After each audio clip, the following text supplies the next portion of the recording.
We're in a moment of technological acceleration unlike anything the world has seen before. 5 years from now, life will look radically different, and the shift is already underway.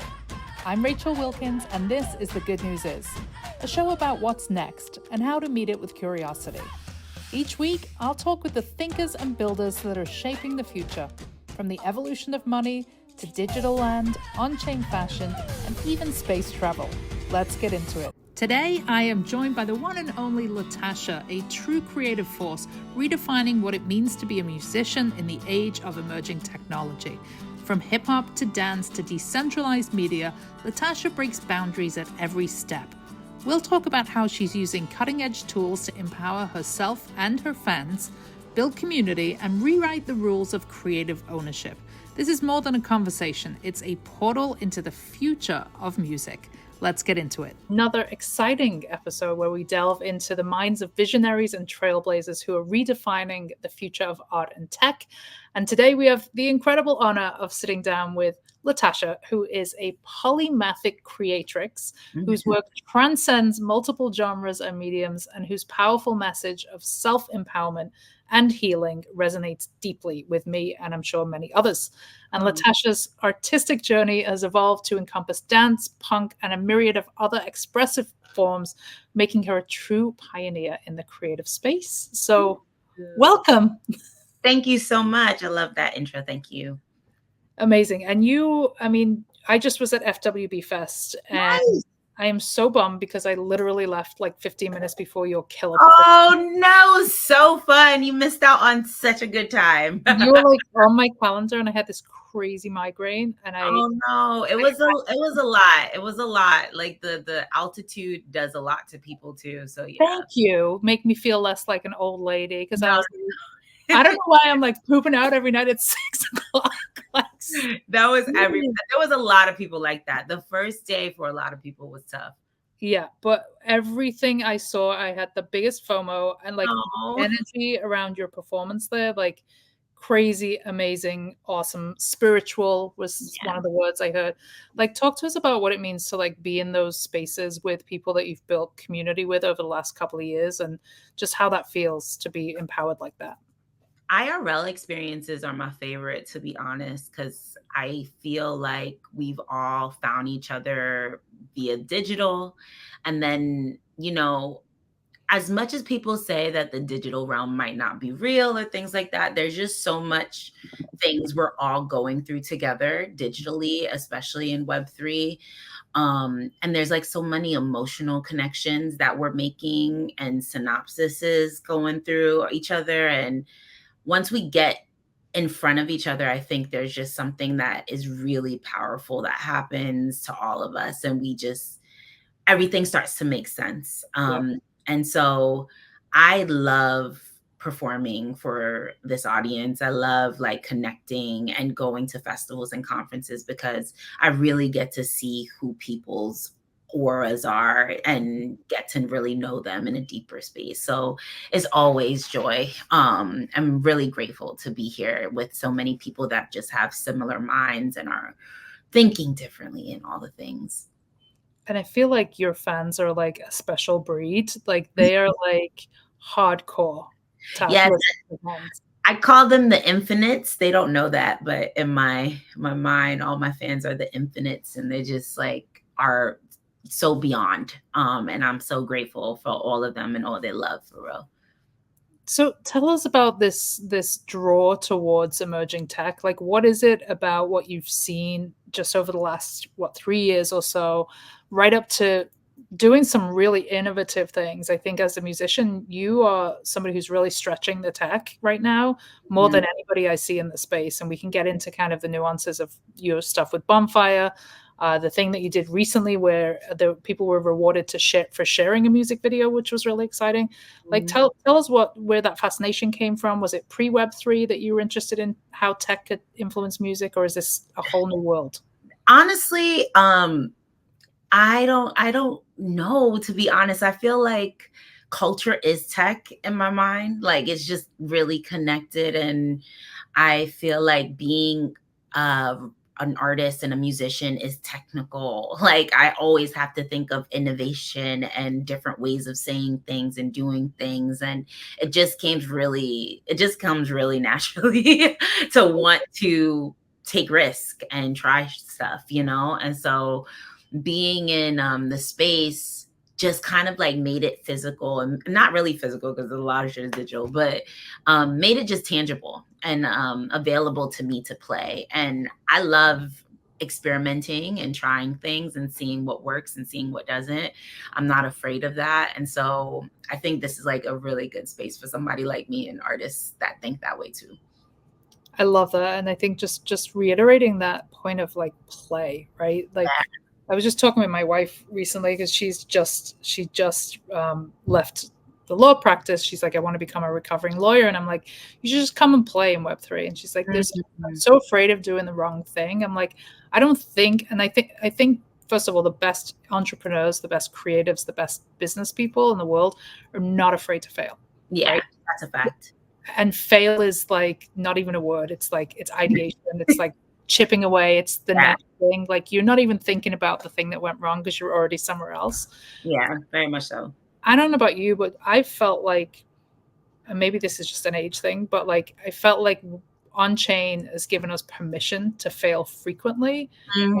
Absolutely. Like chipping away. Do you want to talk about any of the things that have like maybe led you to the next thing? I don't want to call them failures. Yeah, I mean, I I don't know if they're failures, but I learned a lot being outside and inside of Web3 before getting into Web3, you know, just taking the risk of leaving a 9 to 5 and figuring it out by myself and not really having any team or structure. I had to like fail in budgeting. I had to fail in like different ways of releasing art and stuff. I also Everybody knows me. I think very big. And so I go hard and big on every project, but sometimes you don't need to. Sometimes you just need to like chip away and do something small. And so that's something I'm still working through to this day. But in Web3, I think some things that I learned so quickly in the last couple of years is about relationships. I feel like when we all came into the space, there was so much trust in the space and so much trust in each other. And very like quickly when the bear market hit, so much of that changed, I to be honest. And so I really had to gather my bearings in 2022 and 2023 and figure out what my relationships are and how I value my relationships and who I want to work with and partnerships and all of that stuff. What's the point of a partnership with me and what's the point of a partnership with some platform or somebody I'm working with, really making it real. I think sometimes when we have gotten in the space, we just get so excited about an opportunity. And sometimes those opportunities don't really speak to your true value sets. And so those are some of the things that I really had to work through in the last couple of years. And I'm really proud that I am working through them because I think they're making me make better decisions now. Decisions now. Decisions. Yeah, so they're helping me make better choices now for sure. I love that you're talking about that as well, because it touches me in a different way. Like I haven't been able to shake this in 43 years, but like a lot of financial insecurity. Even when like money is like really, really good, like sometimes, or even when it's not really good, but like, and an opportunity comes for you and you know in your heart, like this is not the right thing for me and but there's cash, right? And it's like like that knee-jerk reaction for me has been like, well, I have to say yes just in case there's not another thing around the corner. But like trying to get better with like those decisions and like absolutely for you as a creator, like does this serve my artistic vision? Like I imagine there's some decisions there that you or opportunities that you've had to say no to.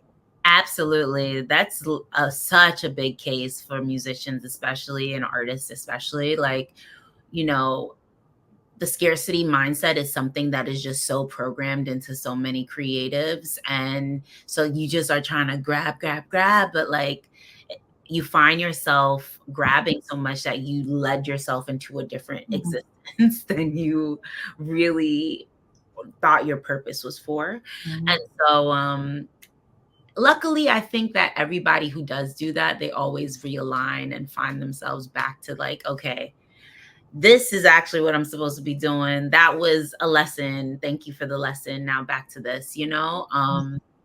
But yeah, money is hard. Money is the challenging thing that a lot of people deal with. I mean, I'm very grateful that I found this space because I feel like it helped me test my money skills and like challenged me to really look at how I deal with finances and how I deal with money, and also how my mindset was so in a lack mindset at one point, and now it's not so much. I still have my days, but you know, I feel like the space offered me this opportunity to see that money is also something we could play with, also something that we could enjoy, also something that is going to be up and down and transcend. And yeah, it's an energy form always, but like really, really now we're seeing it in like real time with what we're doing.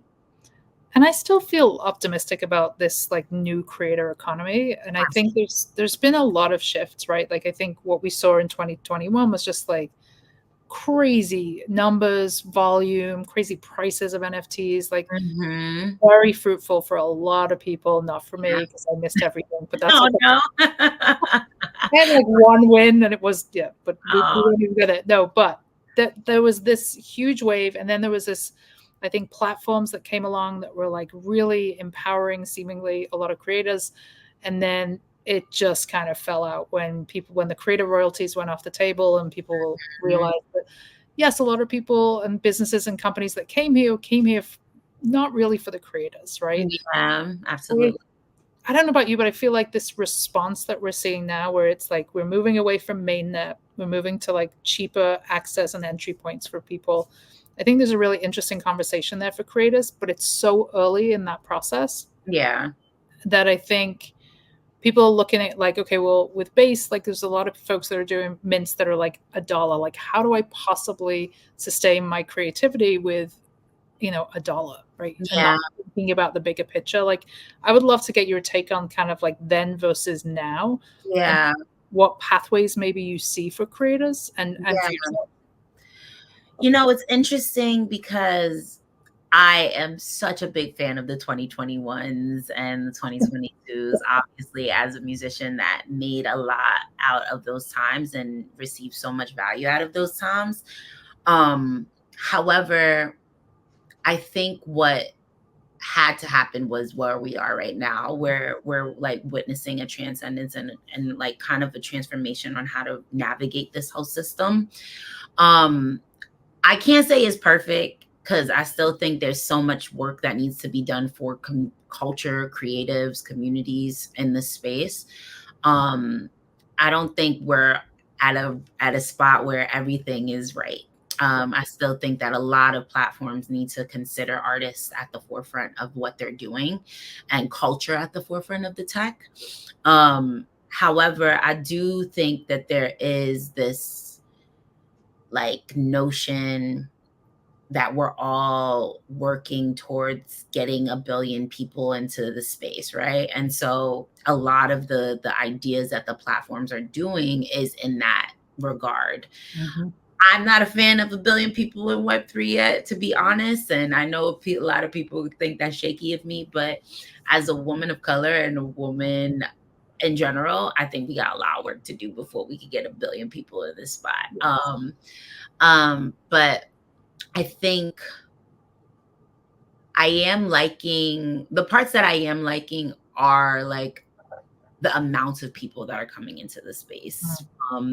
Like recently with my new mint, like having so many different like connection points now with all of these people buying my mint and knowing that I could like connect with them via wallet is so cool. Like I could just do a lot more with that than just having one collector at a time sometimes. But I don't know. It's really a case by case basis because I like both worlds. Sometimes I like both worlds. It really is about what the goal is and the vision is for the creatives. I love that you touched on like being able to connect via the wallet, because I heard something at NFT Paris. It was somebody in the fashion industry, and she said, never before has a designer or merchant been able to see what's in the closet of the person that walks out with a sweater. Yeah, Like, yeah. and that kind of blew my mind, because I'm That's like, fire. that's like you as a musician. Like if we take it 20 years ago, like buying a CD, Yeah. like you would never be able to see what was in that person's collection, or Never. airdrop them your single, or a Exactly. ticket to your Exactly. show. Like that's wild. Yeah, there's You so much know? power in that. I just, we just got to get cleaned up with the mechanics of it all and like make sure that it's super easy for people to onboard onto it.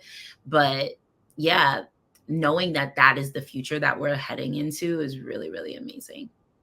And I hate to use this word, because, and I think it's like it's like fidgetal. We need a new word for this, but we like when we think about gamification, like I love what you're doing right now with your current drop. Like you have this thing where you're like, we're the top person who mints is going to get, a conversation with you, a reading with you, and like a shirt. Like you're Mhm. incentivizing activity. Yeah, yeah. And that's always kind of been something that was my goal for all of my collectors. I've always wanted to give so much, but it's really complicated and challenging to even connect with some people on the space. But with my new platform, it's like super cool that I could see who's on my leaderboard, see who's like, a top mentor, and really get to connect with those people via Twitter or however they, decide to connect with me. And it's fun. Like I'm making this whole like story. It's not even a story. It's the meta of my mind of like getting out of the matrix. And, my fans are helping me get out of the matrix by minting. And that's like really, really fun to dive into. And it literally is how my mind is working right now. Well, let's go to the creative part, because I feel like I could talk to you about the tech piece for days, but I want our audience to get to know you as a creator as well. Like, can you share with us like the journey that led to you becoming such a multifaceted artist? Yeah. Like, what inspires you to explore and blend all these different genres and mediums into your work? Well, I grew up in a Latin and Caribbean background. So my mother is Puerto Rican, Haitian, and then my dad is Jamaican, and then my stepdad's Panamanian. And so I grew up with like lots of different music. And then I grew up in Brooklyn, which, if you know New York City and Brooklyn, music is just like constantly on and everywhere. And I grew up thinking like, oh, I want to be a singer, but my mother was like, absolutely not. And so Why? she's just scared of it. And my mother wanted to be a singer as a younger child too. And she just was like, how you gonna make any money like this industry and blah blah. And so I would secretly just like write and do poetry and things like that on the side while I was getting good grades and being a nerd. So I always had like a nerd core vibe about me, but I always also was like this like deep lover of music. And so out of college, I started to study hip hop and really dive deep into like Black performance art and psychology. So I thought I was going to go into journalism, but I started writing plays, and the plays started turning into poetry, and then the poetry started turning into ciphers. And before I knew it, I was like opening for Big Sean, Kanye West, Q-Tip, and all these crazy people. But realized very quickly that, one, I needed to know myself as an artist more. Two, I liked a lot of different things.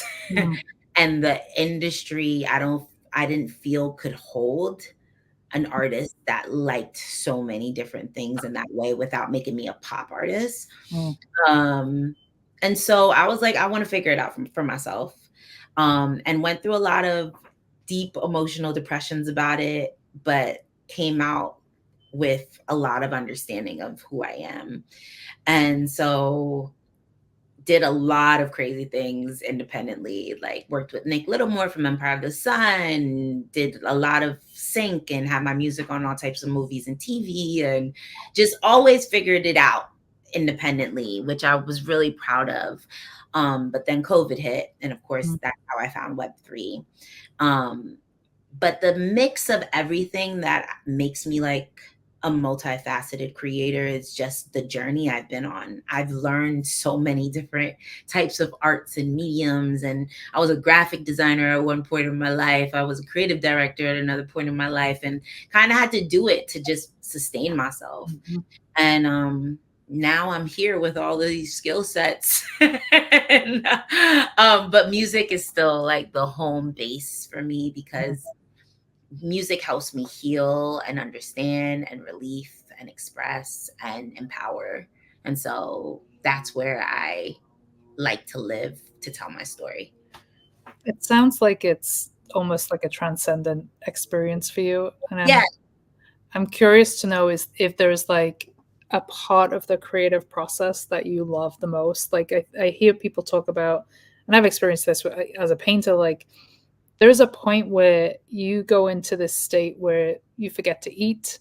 I mean, I could use that right now because I'm heavily like you, you just are there, and it's something like almost as close to spiritual as you could get. Like, do you Yeah. experience that? And is there a particular part of that creative process where you feel it? There's two places that I feel it the most. It's when I'm alone with the music and I'm just starting to get into the writing flow. Mm. I am a stream of conscious writer, so a lot of it just comes in and I just release.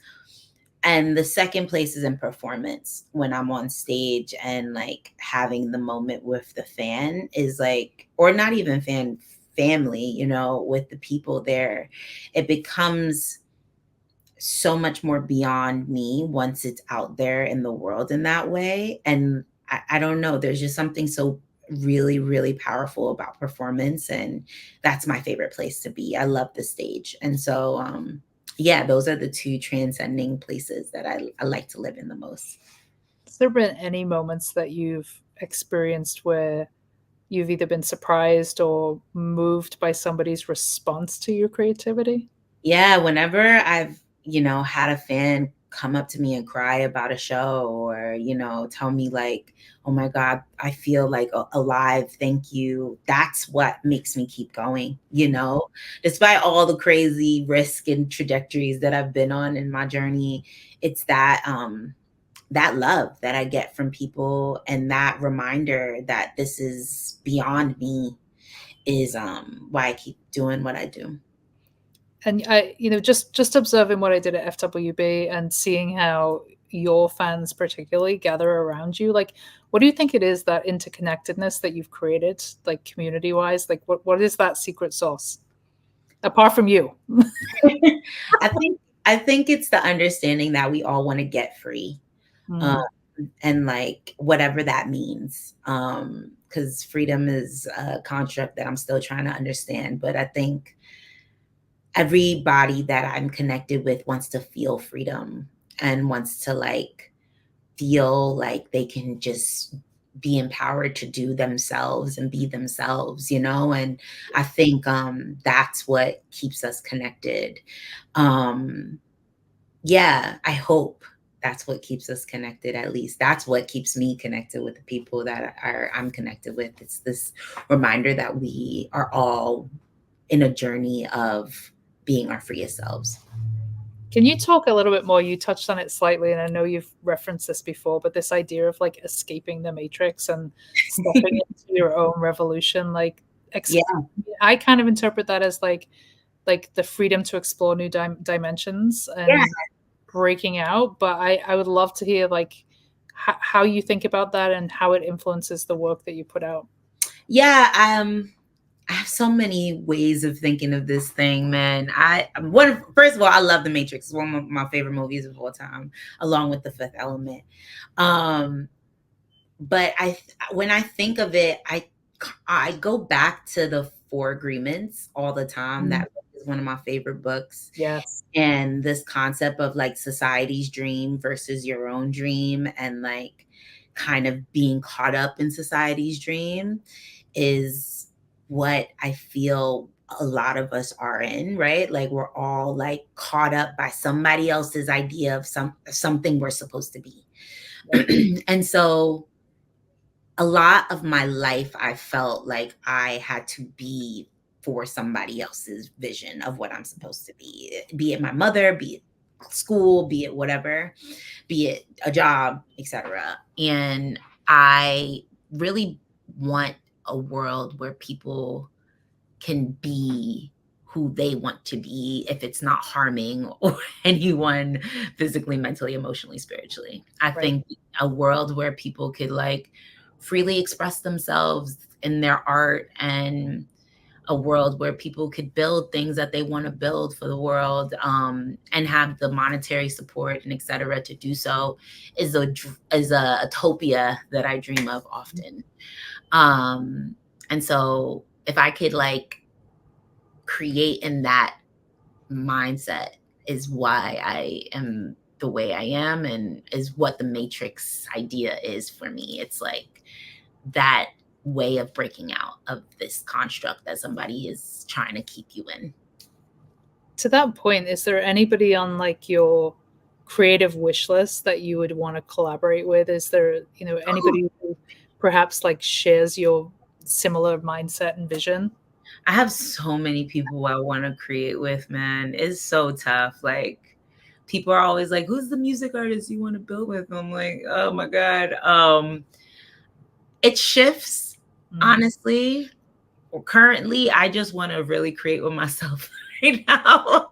I know that's a little odd, but I've just been so busy that creativity has gotten a smaller pocket of my existence. And I'm grateful. Like everything that's moving and grooving right now is so amazing to watch, all the seeds that I plant blossom. But I really just miss having my like hands in it and having a team do all the other stuff. Because right now I'm currently doing everything. Like I'm managing myself and doing all this. But shout out to all the like fam that just taps in when I need support. But yeah, I don't know. I think if anybody that always stays on the top of my mind is Missy Elliott, because I think like the way she thinks and sees the world is very so grandiose and incredible. Yeah, she always has a really special place in my heart for creativity, and always has since I was a kid. So yeah. And I feel like she's somebody who never put herself in a box either, right? Like yes, hip hop, but like always like genre bending. Exactly. Like if you listen to some of her music now, it sounds contemporary. Exactly. It's literally timeless, and that's what I want to offer as well in my life. So yeah, Missy is one of those. I hate to give you one of these questions, but like if you had like a magic ball and 5 years from now could be like kind of looking back, what would be like that one big thing that you would want to accomplish creatively? I creatively want, is this creative? I really want to find my solid world of fans and supporters. I think right now that's like so much of the game is just making as much music and creative so that I could attract that group.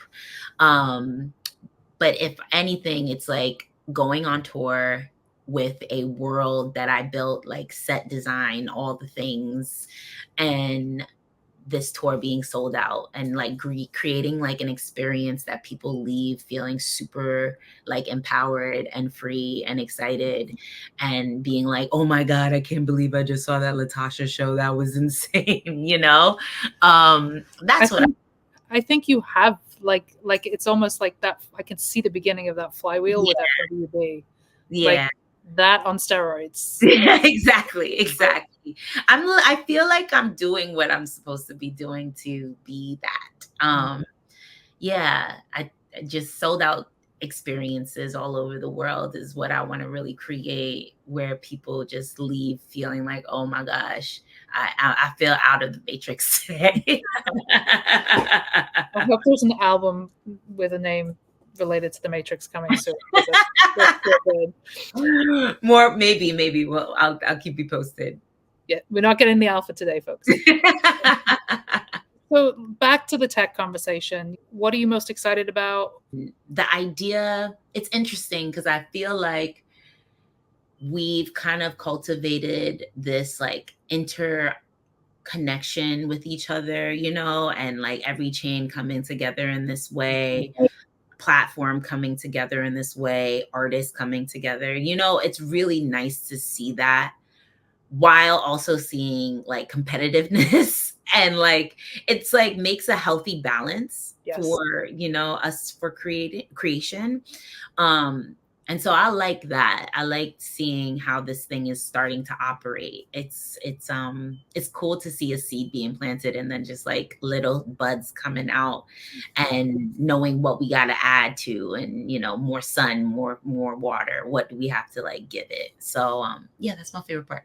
I love that you touched on, like people that in the ecosystem being rewarded, because I think in the beginning, this idea of like build and you will be rewarded. Like for me, I was like, well, wait a minute, like I'm going to do this work and I may or may not get rewarded for doing it. Like the skepticism is valid because we have all been like used, manipulated, had our data sold as content creators, as creatives, as artists for decades, right? To the point where they did it without our permission. Like we became, tools for ad money. Like, so we naturally had this like sense of like distrust. Yeah, absolutely. But I think we can safely, like both of us can safely say, like, we have built, shown up, shared about what we're building in this ecosystem and been rewarded for it. And I think the idea of what you said about like, and the competition is good. Like it can feel scary, like a little bit when you're like, wait, someone's coming up behind me and they're doing this. Like, but I think what it does, and it just makes you better, right? Yeah, it makes you go harder and get better at the work that you're doing, and also like make yourself even more unique. I really learned that being in this space. Like, okay, if this person's doing that and this person's doing that, what do I have that's unique to me that I could really strengthen? And so yeah, I'm really, really loving that part, because I'm seeing a lot of my friends do that. Like shout out to Raven, who's like he's doing incredible educational work within the space, and it's so cool to witness him like just thrive off of that. So yeah, I got to hug Raven for the first time. Oh, so that's my guy right there. That was one of my favorite moments. Good human. Yes, very good human, good person for real.